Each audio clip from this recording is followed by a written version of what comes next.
ஜெபம். அன்பின் தகப்பனே, உம்மை நன்றியோடு துதிக்கிறோம் அப்பா, ஸ்தோத்தரிக்கிறோம், நன்றி செலுத்துகிறோம். உம்முடைய அன்புக்காக, உம்முடைய கிருபைக்காக, உம்முடைய இரக்கங்களுக்காக நன்றி அப்பா. உம்முடைய கிருபை எங்களை தாங்குகிறது. நாங்கள் நிற்பதும் நிர்மூலமாகாமல் இருப்பதும் உம்முடைய சுத்த கிருபை ராஜா. நன்றி செலுத்துகிறோம், உம்மை போற்றுகிறோம், உம்மை புகழுகிறோம், உம்மை வணங்குகிறோம். ஒருவருக்கே எங்கள் ஆராதனையை செலுத்துகிறோம் ராஜா. எங்கள் மன விருப்பத்தை நீர் அறிந்திருக்கிறீர்.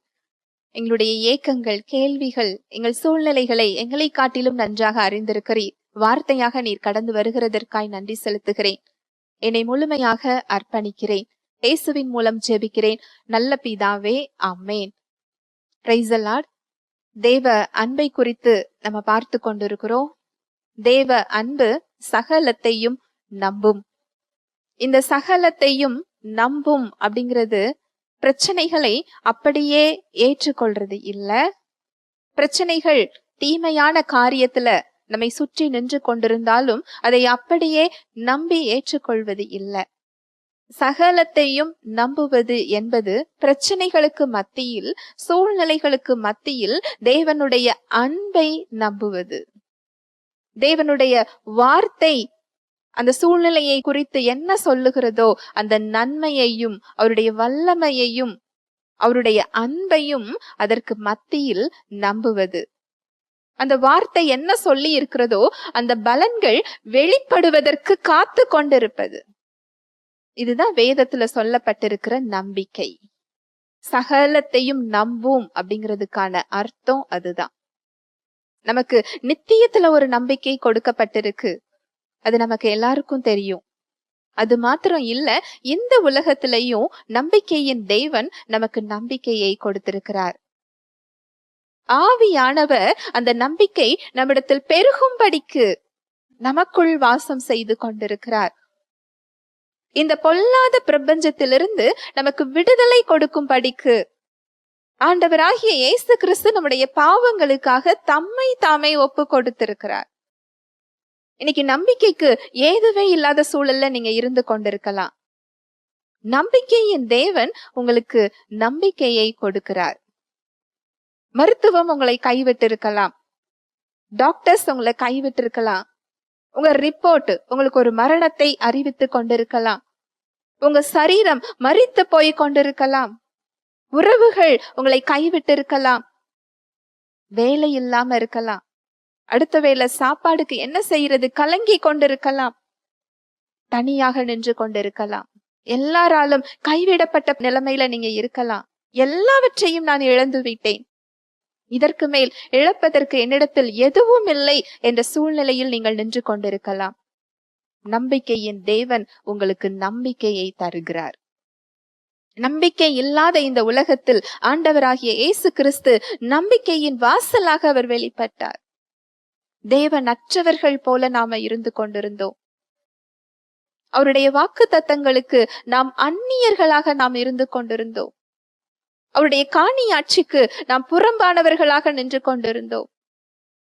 அந்த வாக்கு தத்தத்தை சுதந்திரிக்க முடியாமல் நாம் நின்று கொண்டிருந்தோம். ஆண்டவராகிய இயேசு கிறிஸ்து நமக்கு நம்பிக்கையை கொடுத்திருக்கிறார். அந்த கல்வாரி சிலுவையில் அவருடைய இரத்தம் நமக்கு அந்த தைரியத்தையும் நம்பிக்கையையும் கொடுத்திருக்கிறது. தேவனோடு நம்மை அவர் ஒப்புரவாக்கி இருக்கிறார். அவர் சிந்திய இரத்தம் நமக்கு ஒரு பெரிய விடுதலையையும் மீட்பையும் கொடுத்திருக்கிறது. அது நமக்கு நம்பிக்கையை தருகிறது. இயேசு கிறிஸ்துவின் இரத்தம் நமக்கு நம்பிக்கையை தருகிறது. அவர் சிலுவையில் காட்டிய அன்பு, அந்த தியாகத்தின் அன்பு நமக்கு ஒரு நம்பிக்கையை கொடுத்திருக்கிறது. அவருடைய தழும்புகளால் நீங்கள் குணமானீர்கள். பரலோக பிதா உங்களுக்கு ராஜ்யத்தை கொடுக்க அவர் சித்தமுள்ளவராய் அன்புள்ளவராய் அவர் இருந்து கொண்டிருக்கிறார். அந்த வாழ்வை நீங்கள் பெற்றுக்கொள்வதே அவருடைய சித்தமாய் இருக்கிறது. குமாரனை அறிவதே நித்திய ஜீவன். ஒன்றான மெய் தேவனாகிய பிதாவையும் அவர் அனுப்பினவராகிய குமாரனையும் நீங்கள் அறிவதே நித்திய ஜீவனாய் இருக்கிறது. நீங்க இயேசு கிறிஸ்துவை அறிந்து கொள்ள ஆரம்பிக்கும் பொழுதுதான் நீங்க பிதாவின் இருதயத்தை நீங்கள் அறிந்து கொள்ள முடியும். பிதாவின் அன்புதான் இயேசு கிறிஸ்து. உங்களை எவ்வளவாய் அவர் நேசிக்கிறார். நீங்க இயேசு கிறிஸ்துவை புரிந்து கொள்ளாமல் தேவனுடைய அன்பை நீங்கள் புரிந்து கொள்ள முடியாது. தேவனுடைய அன்பை நீங்கள் புரிந்து கொள்ளாமல் உங்க சூழ்நிலைகள்ல நீங்க நம்பிக்கையை பெற்றுக்கொள்ள முடியாது. தேவன் என் சார்பில் செயல்பட்டு கொண்டிருக்கிறார், எனக்குள் செயல்பட்டு கொண்டிருக்கிறார். என் சார்பில் என் சூழ்நிலைகளை அவர் நன்மையாக மாற்றி கொண்டிருக்கிறார். யோசேப்பு சொன்னார் இல்லையா, நீங்களோ எனக்கு தீங்கு செய்ய நினைத்தீர்கள், தேவன் அதை நன்மையாக மாற்றினார். அநேகருக்கு ஆசீர்வாதமாகும் பொருட்டு, அநேகரை போஷிக்கும் பொருட்டு அவர் அதை நன்மையாக மாற்றினார். தேவனுடைய அன்பை அவர் அங்கு நம்பினார். நம்பிக்கை தேவனுடைய அன்பின் மீது அவருக்கு இருந்தது. ஆப்பிரிக்கால ஒரு மிஷனரி ஊழியம் செய்து கொண்டிருந்தாராம். அவருக்கு உடல்ல வலி ஏற்பட்ட உடனே ட்ரீட்மெண்ட்டுக்காக டாக்டரிடம் சென்றாராம். டாக்டர் அவருடைய வலிக்கு ஆபரேஷன் செய்யும் பொழுது அவருடைய உடலில் கேன்சர் எல்லா பகுதியிலையும் பரவி இருந்தத பார்த்துவிட்டு ஆபரேஷன் அப்படியே அவர் செய்து முடித்து விட்டு, நீங்க உங்க சொந்த தேசமான இங்கிலாந்துக்கு நீங்க போய்விடுங்கள், இன்னும் 1 வருஷத்துல நீங்க மரித்து போய் விடுவீர்கள், இந்த கேன்சர் உங்க உடம்பு முழுவதும் பரவி விட்டது அப்படின்னு சொல்லி ஒரு ரிப்போர்ட்டை டாக்டர் கொடுத்தாராம். இந்த மிஷனரி வீட்டுக்கு வந்துட்டாராம். வீட்டுக்கு வந்து அவர் வேதத்தை வாசிக்கும் போது 1 பேதுரு 2:24, நாம் பாவங்களுக்கு செத்து நீதிக்கு பிழைத்திருக்கும் படிக்கு அவர் தாமே தமது சரீரத்திலே நம்முடைய பாவங்களை சிலுவையின் மேல் சுமந்தார், அவருடைய தழும்புகளால் குணமானீர்கள். நாம் பாவங்களுக்கு செத்து நீதிக்கு பிழைத்திருக்கும் படிக்கு அவர் தாமே தமது சரீரத்திலே நம்முடைய பாவங்களை சிலுவையின் மேல் சுமந்தார், அவருடைய தழும்புகளால் குணமானீர்கள். இந்த வசனத்தை அவர் வாசிக்கிறாரு. இதுல குணமாவோம் என்று எதிர்காலத்தில் சொல்லப்படவில்லை, குணமானீர்கள் என்று கடந்த காலத்தில் சொல்லப்பட்டிருக்கிறதை அவர் கவனித்தார். இயேசு கிறிஸ்துவின் தழும்புகளால் இந்த சுகம் எங்கிருந்து கிடைத்தது என்றால், 2000 வருடங்களுக்கு முன்பதாக இயேசு கிறிஸ்துவின் சரீரத்தில் ஏற்பட்ட தழும்புகளினால் இந்த சுகம் கிடைத்தது. ஏற்கனவே இந்த சுகம் எனக்கு அங்கு கொடுக்கப்பட்டிருக்கிறது என்று அறிந்து கொண்டு அவர் தேவனை துதிக்க ஆரம்பித்தாரா. நல்லா பாருங்க, உங்க சொந்த தேசத்துக்கு திரும்பி போய்விடுங்கள், டாக்டருடைய ரிப்போர்ட் அது. கேன்சர் உங்க உடம்பு முழுவதும் பரவி விட்டது, டாக்டருடைய ரிப்போர்ட் அதுதான். உலக பிரகாரமாக மரணம், அதுதான் முடிவு. இந்த பிரச்சனைக்கு மத்தியில தேவனுடைய அன்பு, அவருடைய வார்த்தை அவருக்கு அங்கு நம்பிக்கையை கொடுக்கிறது. அந்த கேன்சருக்கு மத்தியில் அவர் அங்கு சுகத்தை எதிர்பார்க்கிறார். இயேசுவின் தழும்புகளினால் நான் சுகமானேன். 2000 வருடங்களுக்கு முன்பதாக கல்வாரி சிலுவையில் இயேசு கிறிஸ்துவின் காயங்களால், தழும்புகளால், என்னுடைய பாவங்களின் நிமித்தம் ஏற்பட்ட அந்த தழும்புகளினால் இந்த சுகத்தை நான் பெற்றுக்கொண்டேன் அப்படின்னு சொல்லி அவருடைய அன்பை குறித்து, அவருடைய வார்த்தையை குறித்து அவர் துதித்து நன்றி சொல்ல ஆரம்பிச்சாரா. அவர் இங்கிலாந்துக்கு கிளம்பினாரா, தன் சொந்த தேசத்துக்கு திரும்பி போனாரா. போகும் பொழுது அவரை கப்பலில் இருந்து அவர் இறங்கும் பொழுது அவருடைய உறவுகள், நண்பர்கள் எல்லாம் அவரை வரவேற்கிறதற்காக காத்து கொண்டிருந்தார்களாம். எல்லோரும் சோகத்தோடு, துக்கத்தோடு காத்து கொண்டிருந்தாங்களாம். ஆனா இவர் எல்லோரையும் பார்த்து எப்படி இருக்கிறீர்கள் என்று கேட்கும் பொழுது, இயேசுவின் தழும்புகளால் நான் சுகமானேன் அப்படின்னு சொல்லி அவர் அந்த நம்பிக்கையை அவர் பேச ஆரம்பிச்சாரா. சுகத்தை அவர் பேச ஆரம்பிச்சாரா.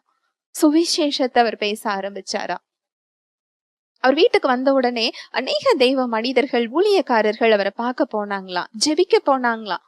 அப்ப அவர் சொன்ன வார்த்தை என்ன அப்படின்னா, எனக்கு ஜெபிக்க வேண்டாம், எனக்கு தேவன் கிறிஸ்துவின் மூலம் கொடுத்த சுகத்திற்காக எல்லோரும் சேர்ந்து நன்றி சொல்லுவோம்.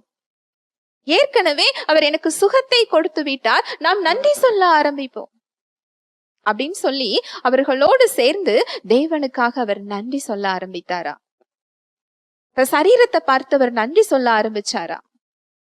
இத செய்ய செய்ய ஒரு குறிப்பிட்ட சில மாதங்கள்ல அவர் மறுபடி டாக்டர் போய் அவர் செக் பண்ணும் பொழுது அவர் உடம்புல எந்த கேன்சருக்கான எந்த அறிகுறியும் இல்லைன்னு சொல்லி ரிப்போர்ட் அவர் பார்த்தாரா. Hallelujah, praise the lord. மறுபடியும் அவர் ஆப்பிரிக்காவுக்கு சென்று அந்த ஊழியத்தை அவர் தொடர்ந்து செய்தார் என்று சாட்சி கூறுகிறது. இது முந்தைய காலத்துல நடந்தது மாத்திரம் இல்ல பிரியமானவர்களே, இன்றைக்கும் இது நடந்து கொண்டிருக்கிறது. அநேக சாட்சிகளை நாங்கள் பார்த்து கொண்டிருக்கிறோம்.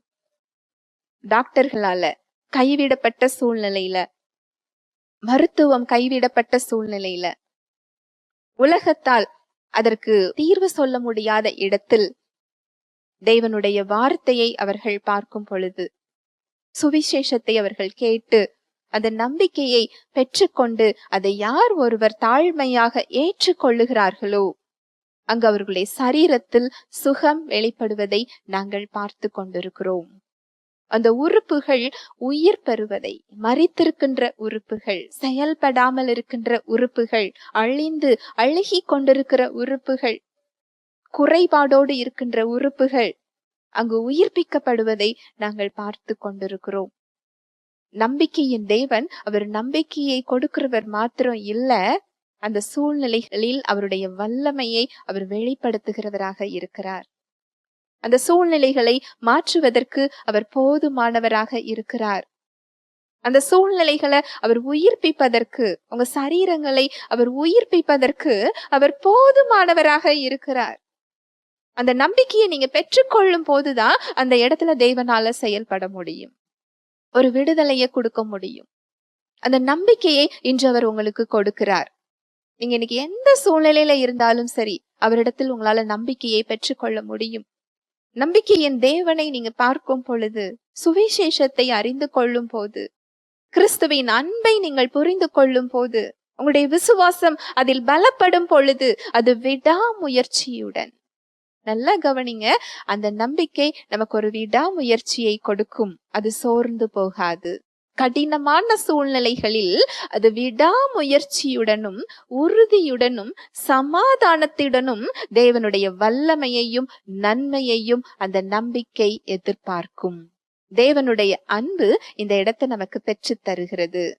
தேவனுடைய அன்புக்கு ஒரு பரிமாணம் உண்டு. அது நிபந்தனையற்றது, அது எல்லை இல்லாதது. அதுபோல இந்த தேவ அன்பு நமக்கு நம்பிக்கையை தருகிறதினால், இந்த நம்பிக்கை உங்களுடைய சூழ்நிலைகளாலோ, உங்களுடைய கடந்த கால தோல்வியினாலோ, எதிர்மறையான முடியாத சூழ்நிலைகளாலோ இந்த நம்பிக்கை சிதைந்து போகாது. இது அளவில்லாத நம்பிக்கை, இது எல்லையற்ற நம்பிக்கை. இந்த நம்பிக்கை ஒழிந்து விடாது. ஏனென்றால் இந்த நம்பிக்கை தேவ அன்பிலிருந்து நமக்கு வருகிறது. Unconditional. Hallelujah. Praise the Lord. சுகத்துக்கு மாத்திரம் இல்ல, உங்க வாழ்க்கையில உங்களை போஷிக்கிறவராக, உங்களை விடுவிக்கிறவராக அவர் இருக்கிறார்.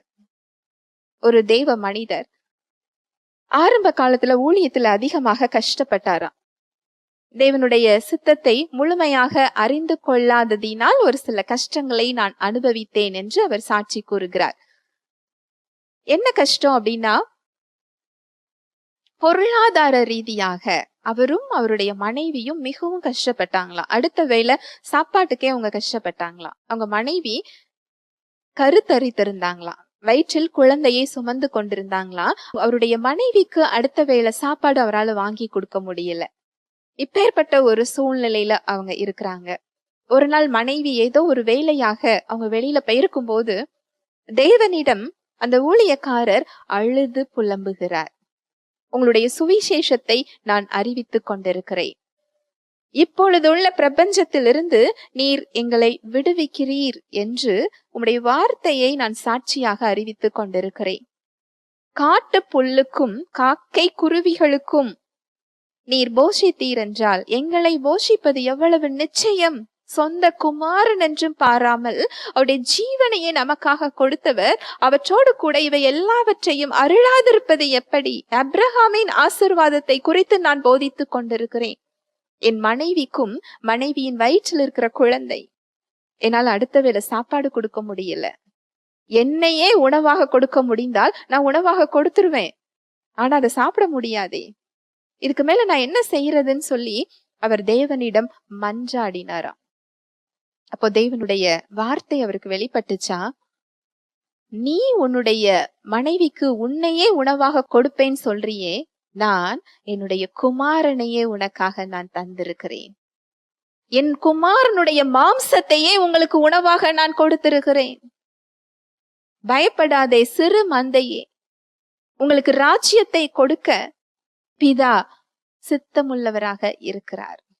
இந்த வார்த்தையின் மூலமாக அவர் பேசின உடனே அவருக்கு அதுல ஒரு வெளிச்சம். என்னால் அப்படி செய்ய முடியாது, நான் என் மனைவிக்கு என் மாம்சத்தை உணவாக கொடுக்க முடிந்தால் கொடுத்துருவேனே நான் நினைக்கிறேனே. பரமபிதா அவருடைய ஜீவனையே நமக்காக கொடுத்தவர், அவருடைய மாம்சத்தையே நமக்கு ஜீவனாக அவர் கொடுத்திருக்கிறாரே. அது அவருக்கு அங்கு அந்த அன்பு அவருக்கு ஒரு நம்பிக்கையை கொடுத்தது. அவருடைய சந்தேகம் அவரை விட்டு போய்விட்டது. அவருடைய சோர்வு, அவருடைய வருத்தம், விரக்தி அவரை விட்டு போயிட்டு தேவனுக்கு நன்றி சொல்ல ஆரம்பிச்சாராம். அவரை துதித்து பாட ஆரம்பிச்சாராம். இந்த இடத்துல நானும் என் மனைவி இருக்க வேண்டிய அவசியம் இல்லை.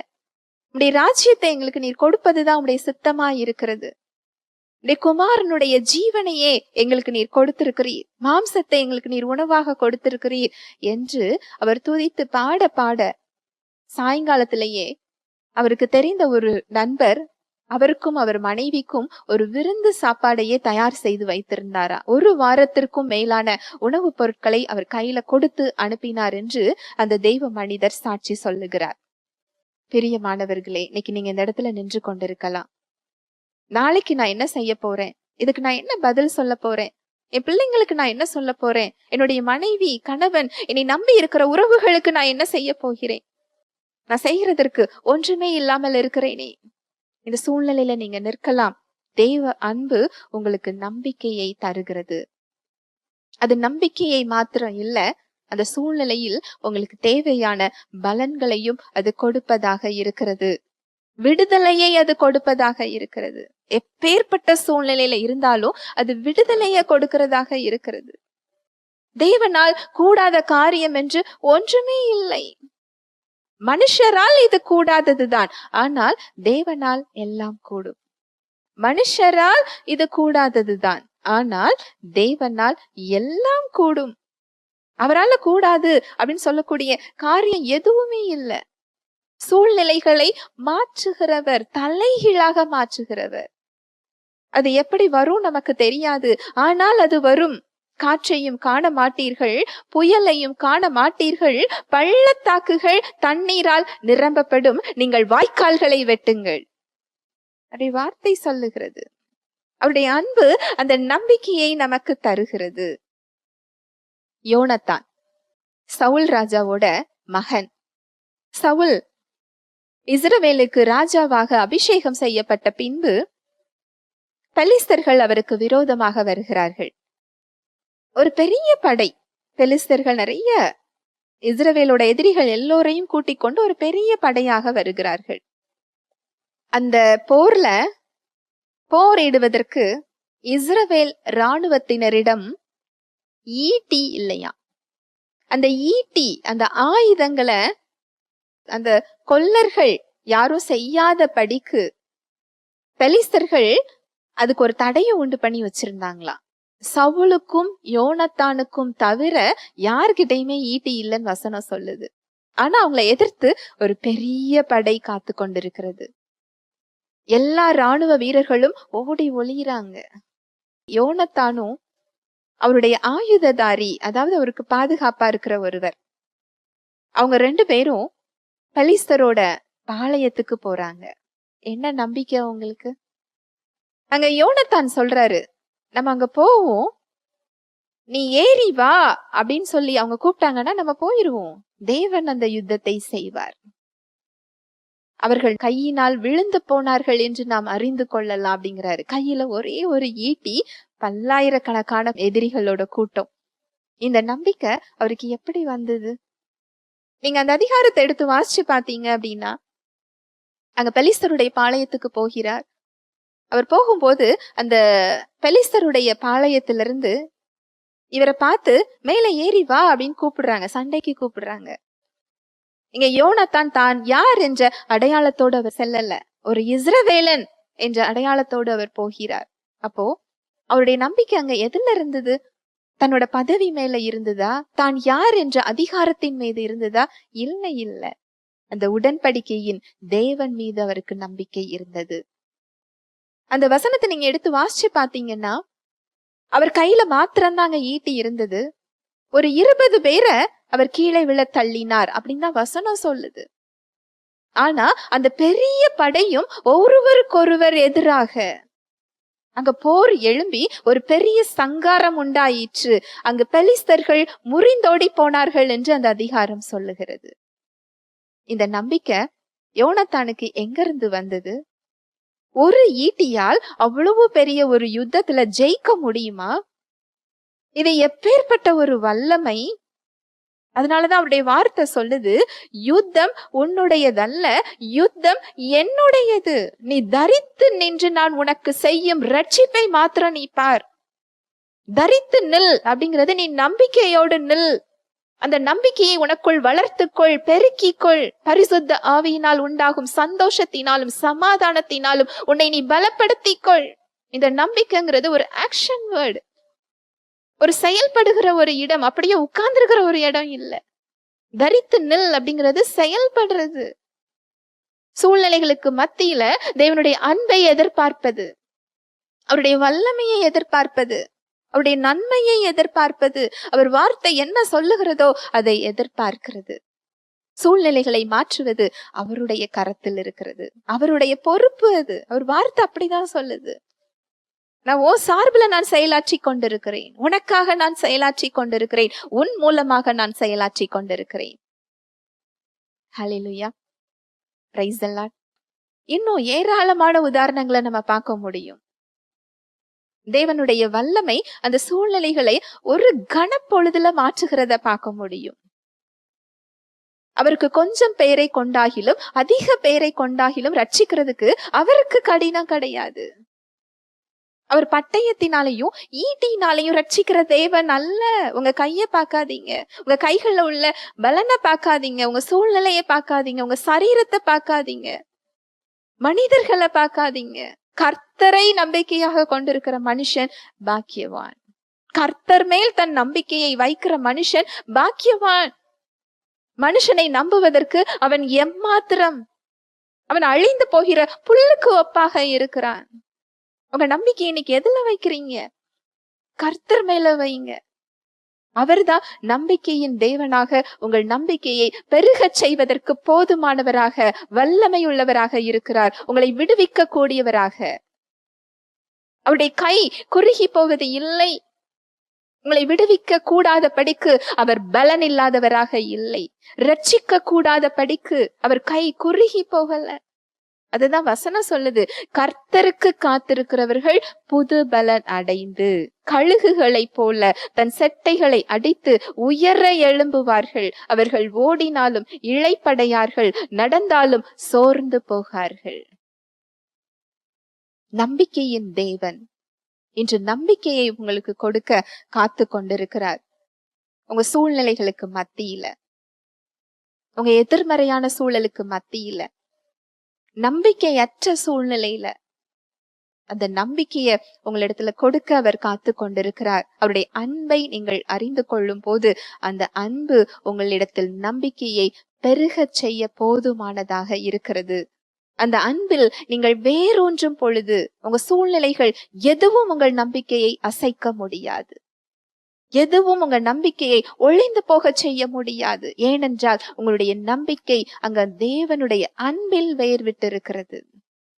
அவர் நம்பிக்கையை கொடுக்கிறவர் மாத்திரம் இல்ல, உங்களுடைய சூழ்நிலைகளை மாற்றுகிறவராகவும் அதற்கு வல்லமை நிறைந்தவராகவும் அவர் விடுவிக்கிறவராகவும் மீட்பை தருகிறவராகவும் அவர் இருக்கிறார். ஹல்லேலூயா, பிரைஸ் தி லார்ட். ஜெபிக்கலாம். அன்பின் தகப்பனே, உம்மை நன்றியோடு துதிக்கிறோம் அப்பா, ஸ்தோத்தரிக்கிறோம், நன்றி செலுத்துகிறோம். உம்முடைய அன்புக்காக, உம்முடைய கிருபைக்காக நன்றி அப்பா. ரட்சிக்க கூடாத படிக்கு உம்முடைய கரம் குறுகி போவதில்லை. எங்களுடைய ஜெபத்தை கேளாத படிக்கு உம்முடைய செவி மந்தமாகவில்லை. எங்களை விடுவிக்க கூடாதபடிக்கு நீர் பலன் இல்லாதவராக இல்லை. எங்களிடத்தில் நீர் நம்பிக்கையை பெருகச் செய்கிற தேவனாய் இருக்கிறீர். நீர் பட்டயத்தினாலும் ஈட்டியினாலும் ரட்சிக்கிற தேவன் அல்ல. கொஞ்ச பேரை கொண்டாகிலும் அநேக பேரை கொண்டாகிலும் ரட்சிப்பது உமக்கு பெரிதான காரியம் இல்லை. நம்பிக்கையை எங்களில் பெருகச் செய்து எங்களுடைய சூழ்நிலைகளை மாற்றுவதற்கு நீர் போதுமானவராக இருக்கிறீர் என்ற சத்தியத்தை இன்று நாங்கள் அறிந்து கொண்டோம். எங்களுடைய நம்பிக்கை உம்முடைய அன்பில் வேரூன்றும் பொழுது எந்த சூழ்நிலையாக இருந்தாலும் அந்த நம்பிக்கையை அது ஒளிந்து போகச் செய்ய முடியாது. அந்த நம்பிக்கை அங்கு ஒளிந்து போகாது என்று இன்று எங்களுக்கு நீ கற்றுக் கொடுத்திருக்கிறீரப்பா. இதை கேட்டுக்கொண்டிருக்கிற ஒவ்வொரு சகோதர சகோதரிகளையும் உடைய கரத்தில் தருகிறேன். என்ன சூழ்நிலையில இதை அவங்க கேட்டுக்கொண்டிருக்கிறாங்களோ அந்த சூழ்நிலைகளுக்கு மத்தியில் அவங்க நம்பிக்கைய அவங்களுடைய அன்பு அவர்களிடத்தில் பெருகச் செய்கிறதற்காய் நன்றி. அவர்களது நம்பிக்கை உம்முடைய அன்பில் வேரூன்றி உம்முடைய ரட்சிப்பை மீட்பை அவங்க வாழ்க்கையில ஒவ்வொரு சூழ்நிலைகளையும் அவங்க பெற்றுக்கொள்ளுகிறதற்காய் நன்றி செலுத்துகிறேன். இயேசுவின் நாமத்தினாலே நான் ஆசீர்வதிக்கிறேன். இயேசுவின் மூலம் ஜெபிக்கிறேன் நல்ல பிதாவே, ஆமென்.